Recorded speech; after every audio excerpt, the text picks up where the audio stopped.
So the big discussion all weekend, we clipped it, we talked about it on Friday morning, was should Phillies fans give Trea Turner a standing ovation when he comes up to the plate? Well, not only did they do that, but they did it every single time he stepped to the plate for 3 straight games, man. And it was funny because there were a decent amount of naysayers on Twitter, on social media, kind of pushing back on the idea that it was lame, that it wasn't authentic, that the Phillies fans didn't mean it. They were just doing it to try to get something out of them, and it could come across as corny. I was there on Saturday.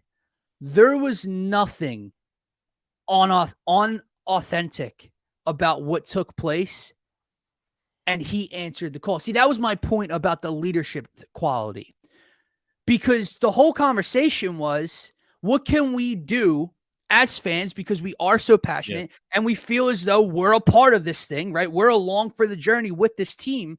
What can we do to maybe help this guy out? How will he respond to maybe booing? Like maybe a Bryce Harper would respond to booing better than Trea Turner. But no, Trea Turner clearly needed someone, or 45,000 people, to have his back. Oh, what's he do? Oh, rips the go-ahead game-winning 3-run home run. Rips an RBI double in the 8th inning that night. Rips a double yesterday afternoon. Making plays out in the field with his glove. Gives the tip of the cap. Puts up a billboard on 95. So I wonder just how unauthentic this came across to some people, because it didn't come across as that to Trea Turner. It didn't come across that as to Bryson Stott. It didn't come across as that to Bryce Harper, who said over the weekend that he wished he started his career here. That's why you cheer the man. And Phillies fans, thank you, because it was much needed, and clearly he responded in a positive way. No, I completely agree with everything you said there. And I honestly, after Saturday's showcase, I couldn't wait to get to the morning show this Monday, because of all the people that were saying how it was like such a dumb idea, and how there was the running narrative. And shout out to Drew Smith from the Liberty Line. That's my guy. Like I get along with him pretty well, but he was one of the naysayers that said, the cheering won't do anything. Like, we think we're very full of ourselves if we think that we can change the trajectory of someone's season, a professional athlete's season. And, I think when I read that tweet, I wanted to comment back to it, but it wasn't worth it to me. It's just like, I'm not going to sit here and argue about if we can influence players and professional athletes. Right. But like, when you look back on the trajectory of some players in Philadelphia, the one thing that you can prove is that negativity, that Negadelphia mindset, can ruin players. Mm-hmm. And that's the other side of the conversation. Maybe applauding and standing ovation doesn't do it for guys, right? But it does seem like it did it for Trey. I'm not saying that. But on the other side of that, we've seen guys like Jalen Reagor get in his own head, and it completely ruined his career here in Philadelphia. Carson Wentz, right? Ben Simmons, down the line. So Markelle Fultz, the negativity doesn't work all the time for every player. And to your point, that's why you just try something different with your $300 million 10-year man. Like, that's what you do. And you go out there and you show the support to him, and he repays you, man. I don't know if it was just the fans, right. It could have had nothing to do with it. Maybe it's him figuring it out. Maybe it was. Right. We don't need to take credit for it. No. But what we can say is that we did not deter him from a turnaround. If anything, we sparked it, if this is the moment where Trea Turner turns it around. And I just thought it was, a beautiful representation of what Philadelphia really is. We try to paint this picture of we don't care and nobody likes us. And that's fine. From the outside perspective, that's true. Right. We don't care if other fan bases like us. The team, we're talking about the we're players there to support in this city. This is what we are fans for these players, for these professional athletes. And so I thought that was a beautiful moment where Trey was able to come through specifically on Saturday and ultimately drive this Phillies team to a win. He had the home run, right? The 3-shot home run. And then he had a double to get somebody home later in that game. Ends up putting this game away 9-6 and gives the Phillies a lead, and then extends their lead later in the game. Then obviously he had three straight hit games this weekend, right? He got a hit in all 3 games. Obviously didn't win the one on Friday, which To that point, I did want to point that out. That is just like so Philadelphia. We'll circle back to it with Aaron Nola. It's so Philadelphia to like lose that game in that moment. Don't worry, we're not letting Aaron Nola off the hook. We'll come back to him. I just want to focus on Trea Turner for a few more minutes. To end the point from my perspective here, it was just a beautiful moment for Trea Turner, and something I really hit home for me was him talking about his mom's reaction to it. And that's a whole other situation when your mom is sitting there, your parents, your family, your wife, your kids, whatever the case may be. They're sitting there. They watch this entire fan base come behind you and support you in a moment where you're very down. I just thought that was very beautiful. And shout out to the Phillies fans that got out there, man. Shout out to you on Saturday.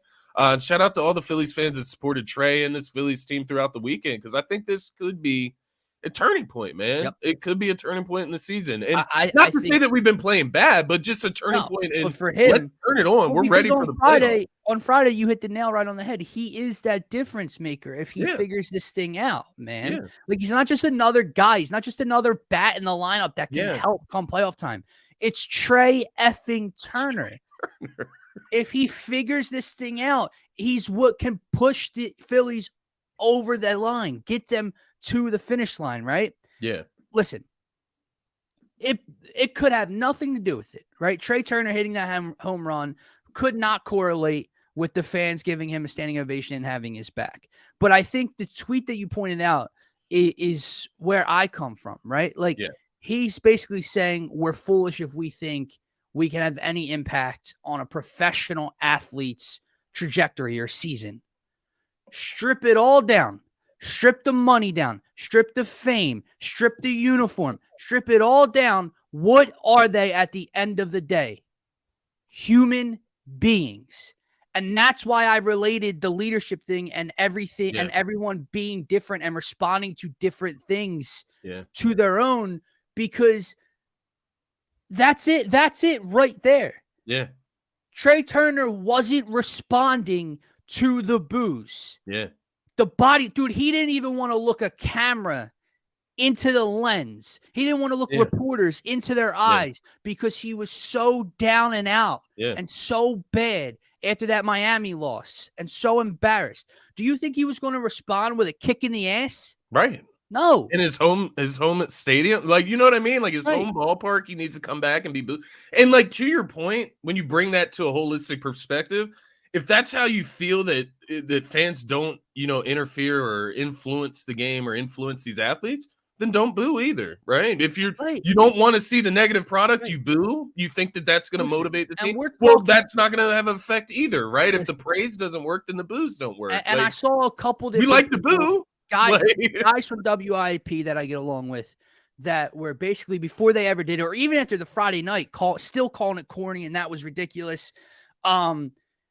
They feel like it was, again, unauthentic. It was fake. It was phony. It was corny because the Phillies fans didn't actually want to cheer. They just did it to put on this show and to prove to people that they could be nice, right? Yeah. And my point is, I just saw a TikTok not too long ago, of a guy explaining why we say we.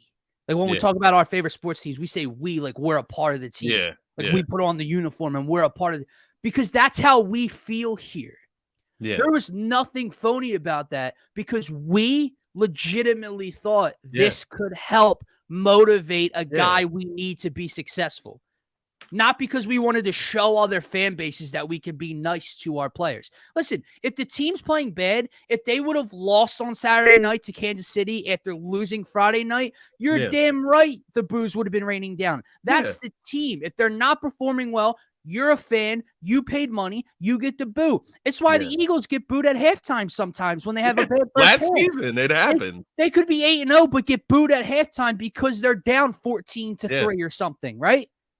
But when we're talking about one individual and trying to figure something out together, that's the route they decided to go. And again, could have nothing to do with it. They could not correlate or intersect whatsoever. I don't find it hard to believe, though. To the people that call it corny, like, well, one, maybe it is corny, right? Maybe it is, and if it is it corny that Trea Turner hit a home run and won the game on Saturday? Like, Right. is that corny? Like, Right. That's what I mean. Like, there's nothing wrong with being corny Right. at the end of the day. Because sports and dreams and fulfilling dreams and winning championships, all of that is corny, right? Like, it is all corny. We get all excited because our professional sports team wins a championship, wins the Super Bowl, whatever the case may be. It's all corny, right? Like, whatever. It's just let me say this. But like, I didn't understand that perspective, because looking at it from my perspective, you're cheering for what you want Trea Turner to be. You're not cheering for what he has done or what he is. We begged him to come to this city, to this team, and we're cheering for what we believe that he can fulfill on this team. It's not corny. It's not to keep going back to your boy's tweet and rip it apart, because again, it was just one, like, whatever.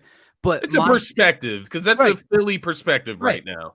But my thing is, again, that basically what I got from that tweet is, we're foolish if we think we can change anything because they're here, like, they're professional athletes and they don't like pay attention to anything. Well, after night one of them giving him a standing ovation, even after a bad loss to Kansas City, Bryson Stott felt the need to come out and say, like, this is why this is the best city in the world. Like, we hear things in the media. Clearly the clubhouse and Trey both knew what was going on with the Trey situation when it comes to he's underperforming and what's the city going to do, and the media's talking about that. They hear it. Yeah. So it wasn't just white noise to them. Yeah. It was real. Bryce Harper, his mom coming to tears. Trey, that was fucking awesome, wasn't it? It was real, man. Trust me, it was as real gets, and hopefully it continues to pay